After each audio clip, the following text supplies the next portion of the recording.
Hello, this is Michael Ross, and this is a presentation on opening up an account with Franklin Templeton. As you can see here, this is the account application. Now, this is the account application for everything besides IRAs, Roth IRAs, rollover IRAs. This is just a very simple account. As you can see here, account registration, individual account, so we put the person's name here. If there was a joint owner, we would put it here as well. Next page. This page here usually does not apply. This is if you're setting up a gift account for a minor. Generally, this page does not apply. This page here is where you'd put the banking information to do your monthly investment plan. You can invest as little as $25 a month into a Franklin Templeton mutual fund. This box here is checked off. Yes, please send me instructions on how to register for an online access to my account. Most people will like that feature. Now, this here, as I mentioned before, is the monthly investment plan bank information. In the past, people had more pre-printed voided checks. So in the past, people would take a check, write void across it, and then send it in. These days, a lot of people don't have checks. So people like, I think Chime and some other banks, they don't have checks. So what you could do is you could either enclose a letter from your bank, enclose a pre-printed voided check, as we mentioned earlier, enclose a pre-printed checking deposit slip, enclose a pre-printed savings deposit slip, or you can put your routing and account numbers there.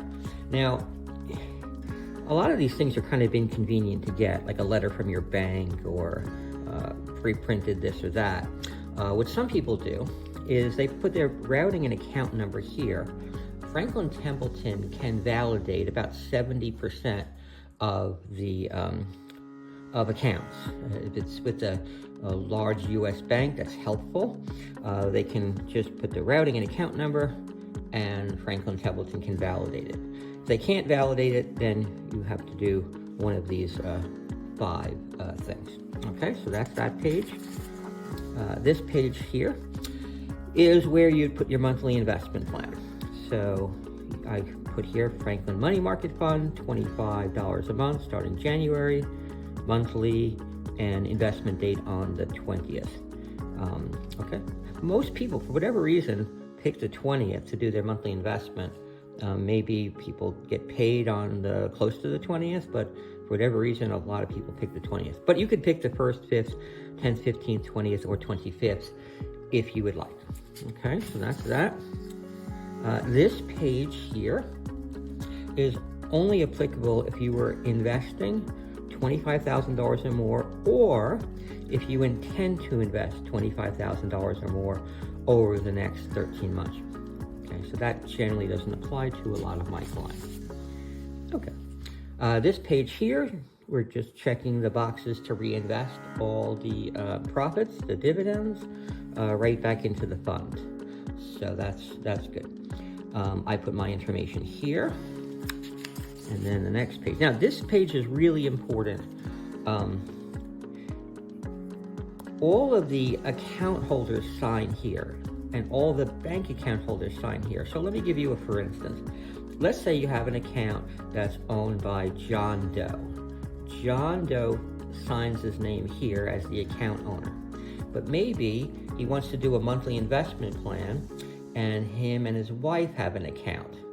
So John Doe signs here as the account owner, but John and Mary Doe sign here as the joint owners on the bank. Now, obviously, if John and Mary Doe were to want to have an account, they would sign John, Mary Doe, and then John, Mary Doe. But a lot of times you have one owner wants to set up an account, but it's drafting from a joint account. So that's important that we have all account holders sign here and all bank account holders sign here. And that's about it. So thank you very much for watching my presentation on setting up a basic account at Franklin Templeton. If you have any more questions, my phone number is 845-476-4298. Thank you and have a nice day. Hello, this is Michael Ross, and this is the Westchester Capital Planning New Account Application. In this presentation, I will show you how to fill out the form. First thing is account type. It's either an individual account or a joint account. The next thing is other accounts. Do you have any accounts with us? In this case, we checked off no. Contact information, we put the client's name here, which is what you should do. And then you go to the bottom, single, married, etc. And then number of dependents, which is 2 in this example. The next page here is the employment status. We fill out the information right here for employment status. The next thing here is really important. It's the USA Patriot Act information. So in this case, we put the driver's license information, etc. This next thing is for co-applicant, but in this example, there isn't a co-applicant. And the next page here is the employment status of the co-applicant, and then the Patriot Act information of the co-applicant. If there is a co-applicant, we would need these 2 filled out. Now on the bottom here, all applicants, a series of yes and no questions. Most people will put no for these 3 questions. The questions are you employed or associated with a securities dealer, etc.? Are you an officer, director, or 10% shareholder of a publicly owned company? Or are you a senior military, government, or political official in a non-US country? And most of my clients put no for that. The next page here is household financial background.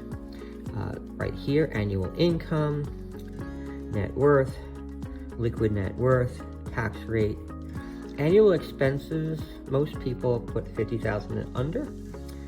Special expenses, that's like if you're saving money for a house or a car. Most people put 50,000 and under. Own house, value and length, and then time frame for special expenses. Again, if you're saving money for a house or a car, that is that. Okay. Now, the next thing here, the investments in this account will be, in this case, we put roughly 1/3 to 2/3 of my financial portfolio. I plan to use this account for the following. In this case, we checked off partially fund my retirement, steadily accumulate wealth over the long term. The next thing, when is the earliest you expect to need funds from this account? We just put 3 to 5 years in this hypothetical example, which is that. Then the next page here is select the category that best describes the risk that you are willing to take in this account. In this case, a lot of my clients will put conservative or moderately conservative. The next thing here is investment experience. So in this case, is years of experience, transactions per year. So we look at mutual funds, individual stocks, bonds, options, etc. So what you do is mutual funds. Let's say you have 1 to 5 years of experience with mutual funds, and you've done 6 to 15 transactions a year. So that's what you would check off. Individual stocks, let's say 0. Annuities, let's say you have 1 to 5 years of experience, and you make 6 to 15 transactions per year.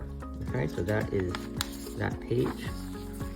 The next page here, please tell us how you are funding this account. Most clients are going to fund the account from income. They're going to either write a check from income. Sometimes we have savings and checking, IRA transfers occasionally. But usually if somebody's putting money in like every month, it'll be coming from income.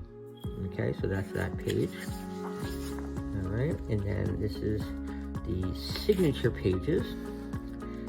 Mutual fund account signature page. So you sign right here, and then you initial, when you get a new account packet from me, You'll have a business continuity plan, a privacy policy, CRS form.